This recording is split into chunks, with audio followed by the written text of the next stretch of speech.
Imagine, ఒక 2.5 సంవత్సరాల చిన్న పాప తన తల్లిదండ్రుల కళ్ళ ముందే 5 నిమిషాల్లో అటవీలో మాయమైపోయింది. వందల మంది పోలీసులు, డ్రోన్లు, స్పెషల్ టీమ్స్ కూడా ఆమె జాడ కనుక్కోలేకపోయారు. కానీ 4వ రోజు వాళ్ళ పెంపుడు కుక్క ఒక అద్భుతమైన క్లూ ఇచ్చింది. ఈ మిస్టరీ పూర్తిగా వినకపోతే రిగ్రెట్ అవుతారు.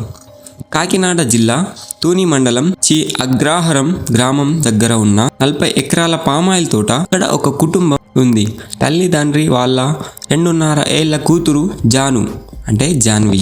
ఆ రోజు సాయంత్రం తల్లిదండ్రులు తమ పనుల్లో బిజీగా ఉన్నారు. జాను ఆటలు ఆడుకుంటుంది. కేవలం 35 నిమిషాల తర్వాత పాప ఎక్కడా కనిపించలేదు. తల్లి అరవడం మొదలైంది. చుట్టుపక్కల అందరూ వెతికారు, కానీ ఎక్కడా జాడలేదు. వెంటనే పోలీసులు, SDRF టీమ్స్, యంగ్ నక్సల్స్ స్క్వాడ్స్, డ్రోన్లు, 300 మందికి పైగా బలగాలు, 1000 ఎకరాల అటవీ కొండలు, పాములు ఉన్న ప్రాంతంలో అంతా జల్లెడ పట్టారు.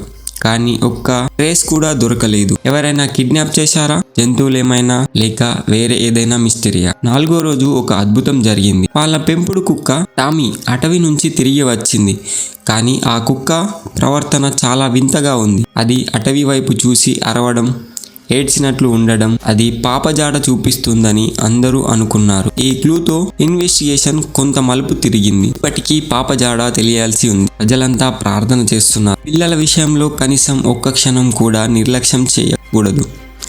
ఒక్క క్షణం అజాగ్రత్త వల్ల కుటుంబం ఎంత బాధపడాల్సి వస్తుందో ఈ కేసు చెప్తుంది. పిల్లల్ని ఎప్పుడు కళ్ళ ముందే ఉంచండి. జాను సేఫ్గా ఇంటికి తిరిగి రావాలని మనమంతా ప్రార్థన చేద్దాం. స్టోరీ నచ్చితే లైక్ చేయండి, షేర్ చేయండి. మీ అభిప్రాయం ఏంటో కామెంట్లో చెప్పండి.